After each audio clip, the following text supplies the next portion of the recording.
Meu nome é Márcio Klang, eu sou coordenador do Centro de Memória, Procurador de Justiça João Marcelo de Araújo Júnior, do Ministério Público do Estado do Rio de Janeiro. E esse é o projeto Para Matar a Saudade, que é um projeto de colheita de história oral, pelo qual a gente busca resgatar e matar um pouco a saudade de colegas nossos importantes na instituição que se foram, né? E hoje estamos homenageando o meu saudoso Simão Isaac Benjó, e ninguém melhor que o filho dele, Roberto Benjó, procurador do Estado, para dele falar. E aí eu vou de chofe na pergunta mais difícil dessa entrevista. Roberto, na sua concepção, na sua opinião, quem foi Simão Isaac Benjó? Boa tarde, Márcio. Boa tarde. Então, você me perguntou na minha opinião. Eu acho que eu vou te responder um pouquinho diferente. Eu vou te responder quem foi o papai, a opinião dele. E ele, como estávamos conversando antes de iniciar a gravação mais solene, mais formal, nos bastidores a gente vinha conversando, era um homem extremamente simples. E ele pediu que a forma como ele se via fosse escrita na lápide do túmulo dele. E ele pediu que fosse escrito o seguinte: um ser humano que lutou para ser um completo servidor de Deus e seus mandamentos. É isso. O papai, ele nem pediu que se escrevesse que ele foi um servidor de Deus. Ele tentou ser um completo servidor de Deus e seus mandamentos. E o papai via Deus em todas as atividades em que ele se envolvia. Ele achava que dar aula no curso primário, que foi onde ele começou a vida dele profissional, que é fundamental em todos os sentidos, né? Aquela aula no ensino primário ele estava a serviço de Deus. Ele empregava ali os dons que Deus tinha dado a ele naquela atividade. Aquele remédio, né? Ele era extremamente religioso. Ele achava que todo o contato entre as pessoas era um contato de amor, mas não o amor romântico, né? Mas o amor de Deus, que era uma figura que ele tentou passar para nós filhos, né?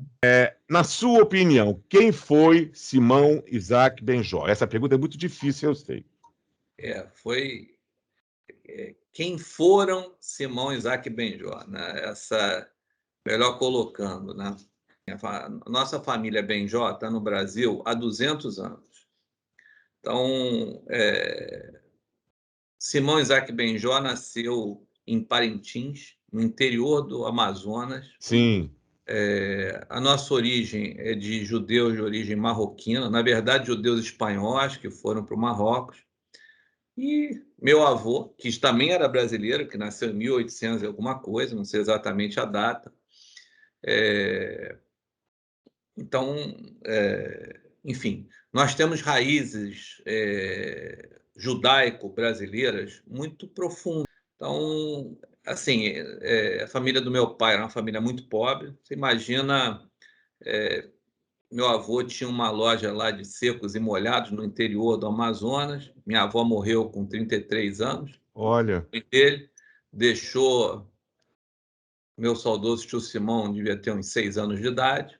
Quer dizer, ele perdeu a mãe quando ele tinha 6 anos. 6 anos de idade, meu avô com vários filhos, e então eles, então, assim, ele foi um homem que estudou muito. Ele foi um homem que ele se tornou advogado com muito esforço, com muito estudo. Ele se formou lá no Amazonas, Celso, ou ele veio para o Rio? Ele se formou aqui, porque a tia dele, a irmã do meu avô, ela veio para o Rio de Janeiro. Primeiro ele foi para Belém e tudo, depois veio para o Rio e se formou aqui. E daí fez o concurso no antigo estado da Guanabara e tudo. A dificuldade mesmo, ele se formou e prestou o concurso dele público, né? E como tantos outros, centenas de colegas nossos, talvez milhares, eles foram ascendendo, né, profissionalmente. Na sua opinião, Heloísa, quem foi Simão Isaac Benjó? Olha, para tentar ser sintética, eu diria, foi um grande ser humano e um grande professor. Foi um grande ser humano, um grande professor, porque ele extrapolava, ou melhor, ele não tinha como dissociar o que ele era como ser humano do magistério dele. E ele sempre foi um professor, e eu tive prova... Ele era titular de Direito Civil, não é isso? Titular de Direito Civil, carreira que eu segui como fiel discípula dele.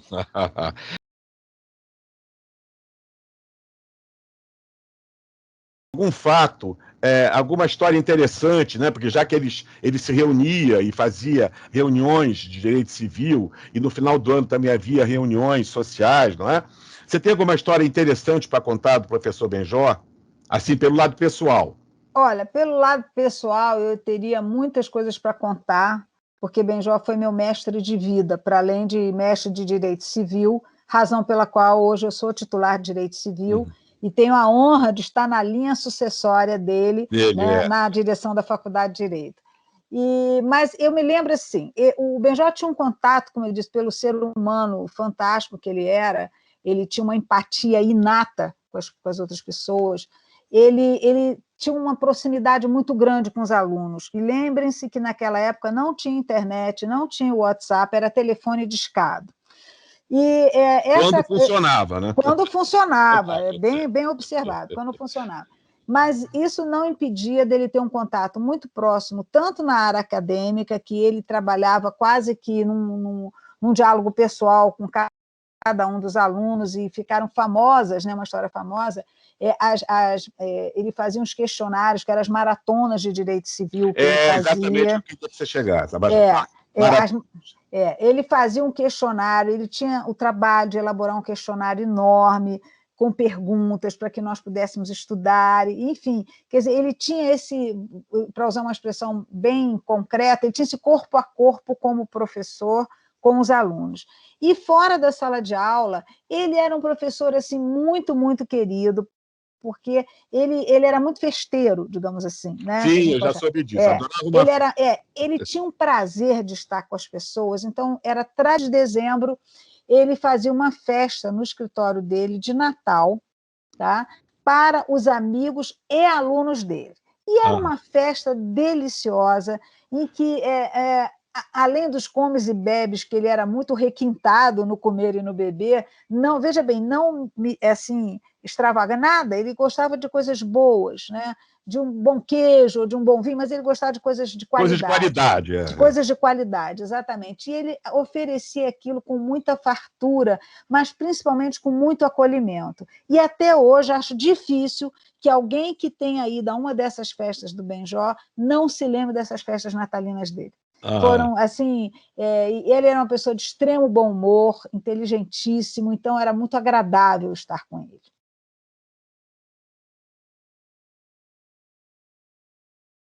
Agora, o que caracterizava ele como professor? Quer dizer, além dele fazer essa coisa muito importante que você falou, que é esse convívio dos alunos com o professor e entre eles mesmos, né? O que caracterizava ele em sala de aula? Como é que era o estilo dele, assim? Benjor era um pai para a gente, né? Ele era realmente um pai. Então, era essa pessoa que nos transmitia, ele tinha, né, toda a bagagem que é necessária, a cultura, né, do professor de uma matéria tão importante, que é realmente o eixo principal, né, na minha opinião, sem querer puxar a sardinha para o meu lado, mas é verdade, o eixo principal do curso, o lastro de tudo, né? E ele brincava, ele dizia que os alunos se apaixonam pelo direito penal, mas se casam com o direito civil. Então é isso. Eu me casei com o direito civil muito por causa dele, pelas lições que ele trazia. Então, com esse manancial, né, dessa cultura vastíssima que ele tinha, era um estudioso, uma pessoa sempre muito dedicada, muito apegada à técnica, boa técnica, mas não perdia os olhos do caso concreto do mundo real. Tudo isso tinha reflexo na nossa vida. Então, essa visão do direito útil, né, do direito aplicado nas nossas vidas, veio dele. E eu, como eu te disse, foi a principal influência da minha vida acadêmica, porque até hoje, como professora, eu me lembro muito dele, sempre, assim, em pequenas coisas, e principalmente assim, no quanto o exemplo é importante. Então, o exemplo de vida dele, de dedicação, de amor ao direito, e essa postura generosa que ele tinha. Eu me lembro, né? Extremamente simpático, né? muito, mas é mais do que simpático. Ele era muito amoroso, muito preocupado com as questões pessoais dos alunos, sempre acolhedor.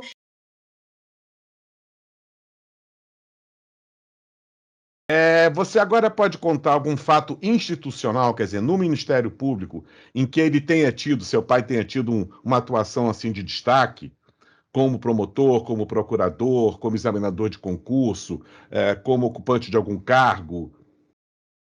Olha, a atuação para mim que meu pai, que me chamou muito a atenção, é uma coisa que pode parecer singela para você e para quem eventualmente nos ouça. Ele foi diretor da revista da Procuradoria-Geral de Justiça. A vermelhinha. Isso, nos anos 70. E nos anos 70, com a fusão, o Ministério Público do Estado do Rio de Janeiro não tinha um tostão furado, não tinha sequer orçamento. Então, nesses anos 70, ele foi convidado para ser o diretor da revista. E imagina, papai queria que aquilo fosse alguma coisa muito efetiva. O que impressionou na atuação dele é que ele, que era um exímio datilógrafo, ele mesmo datilografava para encaminhar para o prelo o texto dos colegas que eram encaminhados, pareceres, os estudos.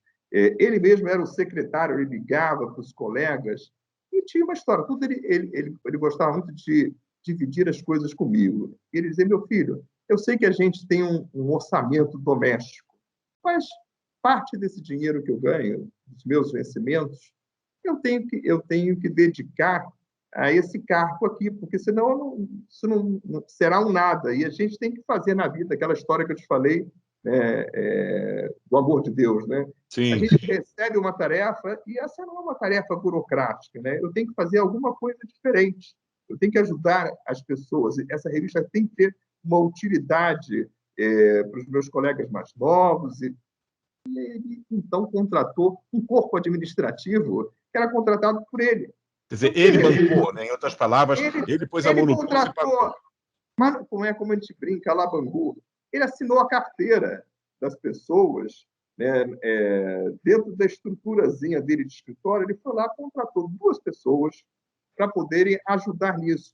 E, de repente, a revista, durante alguns anos, foi bancada por parte dos vencimentos, e mais do que os vencimentos dele, né? Pela atividade dele. Então, se tem alguma coisa que eu tenho orgulho, claro, claro. Isso para ele era uma coisa muito importante. Ele sempre trouxe um humanismo para a atuação profissional dele, entendeu? Ele nunca foi um aplicador da lei que não tivesse um lado humano, que não visse todos os lados da questão e que assumisse uma posição literalmente imparcial e fosse realmente um fiscal da lei verdadeiro mesmo. Entendeu? Sim, mas sem perder a candura, como diria Che Guevara, né? Sem nunca perder a candura, né?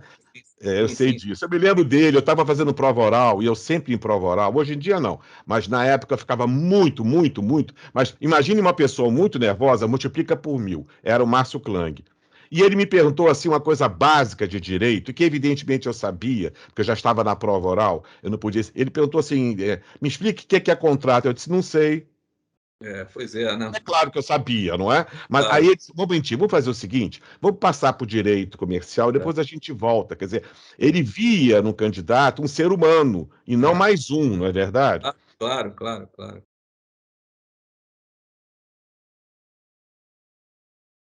Se você, de repente, descesse, pegasse o elevador, chegasse na calçada e se deparasse com ele, o que você diria para ele? Professor, muito obrigada. Valeu a pena. É isso, você falou com coração. Eu me emocionei. Mas eu fiquei imaginando como seria bom, né? Ter compartilhado com ele as coisas boas e coisas, desafios, né? Coisas difíceis. Mais de uma vez eu procurei lá naquele mesmo escritório da Graça Aranha para me aconselhar, para, enfim, desabafar às vezes, coisas... Enfim, era isso, era esse grande amigo e pai. Então, É isso. Se você encontrasse, de repente, com seu pai na esquina, o que você diria para ele? Aí, Márcio, eu fui criado num sentimento religioso muito forte. Então, eu não acho que se encontrasse, eu não falaria no condicional. Eu vou encontrar o meu pai. Eu farei de tudo, né, para encontrar o meu pai. Quando eu encontrar o meu pai, o que eu vou dizer para ele?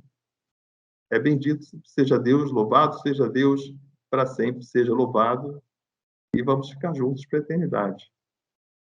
É isso que eu direi para o meu pai.